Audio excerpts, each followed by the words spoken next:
Господин Колчев, основните проблеми пред Свилоза, които бяха през отиващата си вече 23-та година? За съжаление, 23-та година не е от най-добрите години на Свилоза и за това нещо има причина и предистория. Общо взето, нещата, които дадоха отражение върху работа на Свилоза през тая година, са все още последствия от COVID-пандемията. COVID-пандемията нанесе много сериозни щети на икономиката в Европа и е нормално, тъй като ние сме експортно ориентирани основно към Европейския съюз и държавите около България, да понесеме негативи. Какво се изразяват тези негативи? Имаше така много занижено търсене в началото на годината на целулоза, в последствие пазара се раздвижи, но цените, тъй като целулозата е борсова стока, цените са борсови, са на много ниски нива и това създаде проблем по отношение на реализацията на нашия продукт. Може би най-основният проблем, това продължава за Свилоза да е дървесината. Тя основно е собственост на държавата, с нея се разпорежда и я продава държавата и тя диктува цените. Тя е своего рода манипулист. И какво се случи?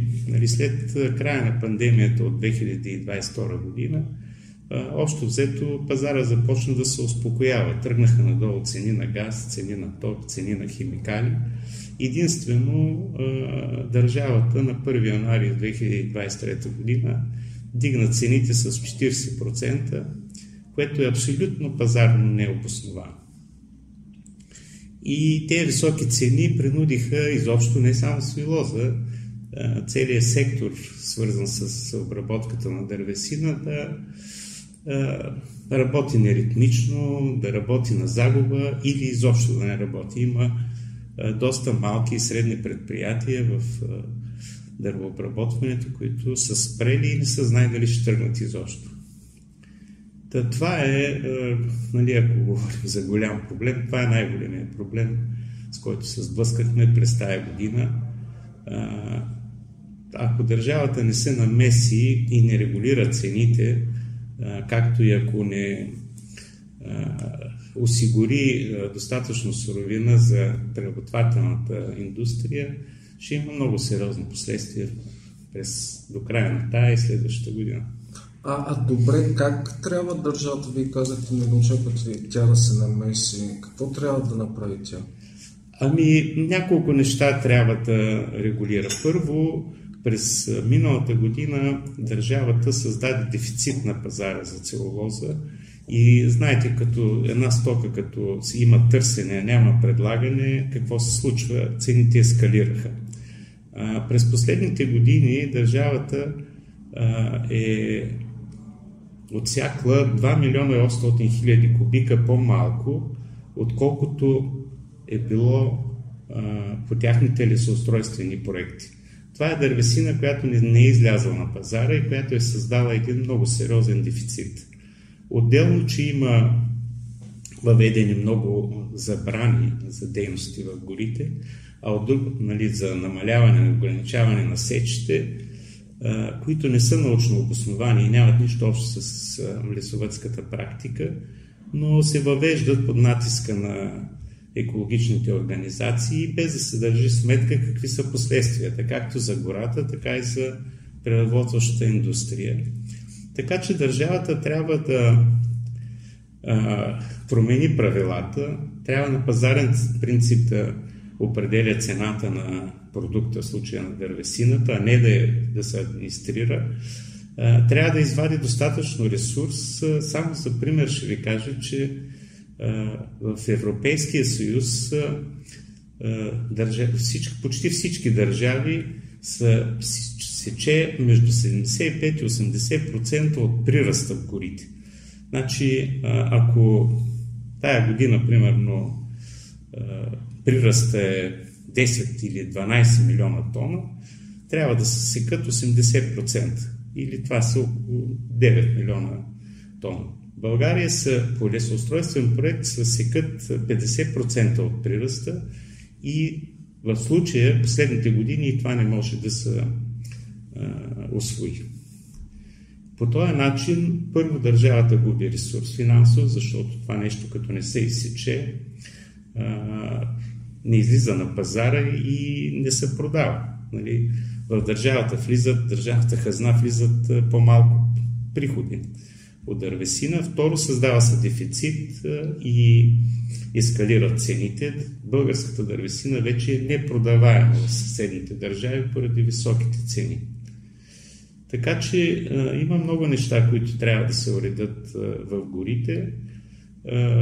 Бранш е абсолютно в лошо състояние, говоря бранша дърводобив. Там все още се работи с самари, с коне. Законодателството българското не допуска внедряването на съвременни технологии или не допуска механизиран добив на дървесина в българските гори, което означава много ниска производителност на труда, непривлекателен труд и отлив на работници от този сектор. Оптимист ли сте да бъде решен този проблем? Аз очаквам и няма как да управлявам едно такова предприятие и да не съм оптимист, че нещата ще се развиват и в положителна насока. Да приемам, че това са временни затруднения. Имахме няколко срещи с министъра, с заместниците му, дискутирани с всички тези въпроси, включително и на широка кръгла маса с присъствие на различните браншове, които имат отношение към горите и към дърводобива. Набелязани са конкретни мерки. Сега предстоят новите тръжни сесии за Лесфонд 24 година. Надявам се, че ще има резултат. Въпреки тези трудности, които коментирахте, на 31 август в присъствието на вице-президента Илияна Йотова бе открита инвестиция за 70 милиона, ако не бъркам. Разкажете малко повече за нея. Това е една така стара наша идея, която е целта на която е пълното оползотворяване на всички отпадъци, които се генерира при производството на целулоза. Казвам стара, защото първата стъпка в тая насока беше направена през 2003 година. Свилоза е първата фирма в България, която подписа договор с Националния карбонов фонд и Световната банка за изкупуване на въглеродни емисии. На база на този 7 годишен договор, който ние успешно приключихме, беше изградено първото съоръжение за изгаряне на отпадната биомаса, която се формира при първичната преработка на дървесината, преди тя да отиде за химическа преработка и производство на целулоза. Това са основно кори, стърготини, нестандартна дървесина, но изключително и само дървесни отпадъци. Те се изгарят в един котел, скарен котел, тя е стара технология на средно налягане и от тези кори се произвежда пара, която задоволява нуждите на завода. На този етап това беше едно добро решение, което оползотворяваше целият обем от корите, които са, или отпадъка, който се генерира. Но това беше до 2007 година. През 2007 година се реализира един мащабен проект, една реконструкция в завода, която удвои капацитета на завода. И де-факто вече този нов обем от отпадъци не може да се усвои в старото съоръжение. И тогава ние тръгнахме и разработихме проекта, който сега е реализиран. Това е котел за изгаряне на биомаса с по-голям капацитет и производство на топлинна и електроенергия, който е с много по-висок коефициент на полезно действие и много по-ефективен, тъй като освен автономност по отношение на топлинната енергия, която използва завода, осигурява автономност и по отношение на електроенергията, която се консумира тук. Този проект ще даде така много сериозно отражение върху икономиката на завода и най-важното ще осигури пълното оползотворяване на отпадъка. Де факто Свилоза няма да генерира каквито и да е отпадъци от производствената си дейност. Сега съоръжението отговаря на всички екологични норми и стандарти. Ние имаме всички документи разрешителни. Изгаряме, подчертавам, дебело, защото тук се говори в Свищов, как ще говорим боклуци и отпадъци. Нищо такова няма. Котела е модерна технология, циркулиращ кипящ слой. Той осигурява пълно изгаряне на дървесината, очистване на газовите и изпускане в атмосферата на газове, които по никакъв начин няма да променят чистотата на въздуха в град Свищов. А кога очаквате тази централа да заработи и да направи Свилоза независима от НЕК? В момента централата е готова. Строителните и монтажните работи са приключили. Тук има само китайски специалисти, които са пускови инженери и хора, с които въвеждат автоматичните системи за управление на инсталацията. Правят се проби в момента и аз се надявам, че през следващия месец ние ще приключим с провеждането на 72-часовата проба и ще сме готови за Държавна приемателна комисия за въвеждане в експлоатация на цялото съоръжение. Сега, то трябваше да бъде готово преди повече от 2 години, но за съжаление този проект се забави изключително много, защото договора е с китайска фирма. Всичко вървеше добре, докато не възникна COVID-пандемията. Китай затвори Ухан, където е произведено част от оборудването, беше затворен град в продължение на 2 години и това, за съжаление, забави реализацията на проекта, но вече сме готови на финал. Вие го споменахте, значи, доколкото разбирам, на 100% се използва остатъчния продукт от дървесината при производството на целулоза. И следващия въпрос, той е логичен. Тази тема, зелената сделка, промените в климата, по какъв начин се отразяват при вас в Свилоза? Тоест, можем ли да кажем, че производството тук е екологично? Аз мисля, че с тази последна инвестиция Свилоза затваря кръга. Смисъл, в Свилоза не се генерират никакви отпадъци от производствената дейност. Отделно, че ставаме абсолютно автономни по отношение на енергията, топлина и електроенергия, което фактически освобождава няколко хиляди мегавата, които ние купуваме до сега и продължаваме да купуваме от националната електрическа система. По този начин това е нашия принос, първо с изгарянето на едно екологично гориво и второ с това, че разтоварваме националната електрическа система от тези мегавати, които ние ежедневно купуваме. Даже би трябвало в определени моменти да имаме излишъци, които бихме могли да продаваме в системата. Сега искам да кажа, че той котела може да изгаря единствено и само биогориво, които подробно са описани в разрешителното ни, като е предвидено, че освен тези отпадъци, които ние генерираме от 100% обработка на дървесината, суровина за целулоза, могат да се изгарят и други дървесни отпадъци, като лозови пръчки, слама, остатъци от царевица, слънчоглед, изобщо биоотпадък от земеделието, който иначе се разхвърля в понивите и се гори или пали, което е абсолютно не е разрешено и е недопустимо. Така че и в това отношение ние с изграждането на това съоръжение спомагаме за чистотата на въздуха в региона. Един такъв въпрос няма как да не го задам. В последния месец има една миризма в Свищов. И коментарите, предполагам, че вие сте от един град сме и сте ги чули, казват, нали, че това е от вас.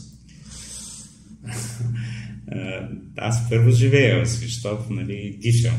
Така че, когато има миризма, и аз се усещам и не съм щастлив това, че усещам миризма в града. Целулоза е химическо производство. То генерира различни газове, общо взето 7 съединения, но ние сме под прожекторите и следени и контролирани от РИОС непрекъснато. Значи, ние имаме въведени пречиствателни съоръжения. Имаме монтирани съоръжения за непрекъснат мониторинг на някои от точките за изпускане на газове. Този непрекъснат мониторинг е изведен в РИОС Търново и те онлайн го следят всеки един момент.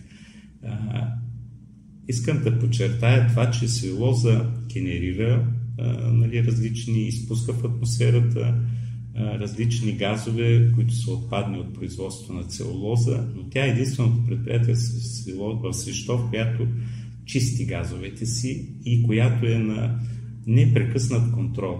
Значи, в Свищов има мониторингова станция. Тя работи. Всичките й датчици са разположени около свилоза. Тя е построена заради свилоза. И тя засича също онлайн, вижда се и в РИОС Търново. Тя засича всяка една секунда и минута какво изпускаме ние от производството. Така че аз не смятам, че свилоза няма никакъв принос, нали, към чистотата на въздуха в града, но ние полагаме усилия и смятам, че успешно се справяме по отношение на това въздуха в града да е чист. Сега, ние не можем да свършим нещо, което е извън границите на предприятието. Значи, какво имам предвид? В община Свищов има програма за чистотата на въздуха в града. Преди години знам, че в тази програма бяха описани 9 или 10 източника на неприятни миризми. Някои от тях са, нали, примерно, топлата вода, която се излива. Други са наносите, които река Дунав носи и когато са отдръпни интензивно, при топло време интензивно се отделят. Трето са печките, четвърто е свилозът и други, нали, много са, 9 или 10 източника. И това, което според мен трябва да се направи, е да се оцени влиянието върху чистотата на въздуха на всеки един от тях. И там, където може да се вземат някакви мерки, нека да се вземат, но да е целенасочено и в крайна сметка наистина да се постигне резултат. Защото сега, на който замериш в града, те казват, не е свилоза, само че никой не се обръща внимание, че вятъра примерно духа от изток. И няма как газовете на свилоза да стигнат до града. Примерно има безветрие, също няма как газовете да се вдигнат на 100 метра да отидат в града, при положение, че ние сме на брега на Дунава и има въздушни течения. Според мен трябва да се работи по този въпрос, трябва да се работи от цялата община, да се изяснят ситуациите и наистина да се предприемат мерки, но целенасочени за решаване на проблема там, където го има. На влизане при вас за това интервю видях и кошери долу на входа. Предполагам, че не са декорация пред входа и те Тоест от тези кошери добиват или мед. И този мед всъщност, който е придобит от тях ли е? Този мед е точно от тези кошери. Сега, мед не бих казал, че добиваме, в смисъл, че не ни е това заниманието, основното и работата. Ще ви кажа как се стигна до тези кошери. Демонтираха и рязаха тук работници наши, ни стари съоръжения от бившия щапелен завод и както работеха, изведнъж от един от димоходите тече мед. Те се загледаха, обърнаха внимание и видяха, че има рояк с пчели. Взеха го рояка, покараха там един от работниците ни, който се занимава с кошери, няколко кошера и го сложиха вътре. И от тогава този рояк си стои, функционира си, ние се грижим за него, вадим по-малко мед, даже тук сме го направили етикет, произведен с лоза, което е по-скоро така закачка, колкото някаква производствена дейност, но все пак това показва, че въздуха и климата тук на площадката не е толкова лош, че да пречи, примерно на пчели, други животни и насекоми да съществуват. Напротив, трябва да ви кажа, че може би, защото е оградена територия, тук е пълно с зайци, фазани и какви ли не такива животни, характерни за регион. Нещо друго в заключение, което предстои при вас или някакви инициативи, които обсъждате, мислите? Ние имаме различни инвестиционни проекти. Може би през следващата година ще стартира един проект тук на площадката на Свилоза за нова инсталация за производство на микрокристална целулоза. Тя е един нов продукт, не се произвежда до сега в България, на целулозна основа е основната суровина и е предназначен за използване в фармацията, в хранително-вкусовата промишленост, има и техническо приложение. Това е новото, едно от новите неща. Надяваме се да се стабилизира работа на Свилоза, да се намери разрешение на тези проблеми, които имаме с дървесината. Иначе, като цяло, завода е в добро техническо състояние. Обезпечени сме с кадри, хора. С настроение сме да работим. Благодаря ви.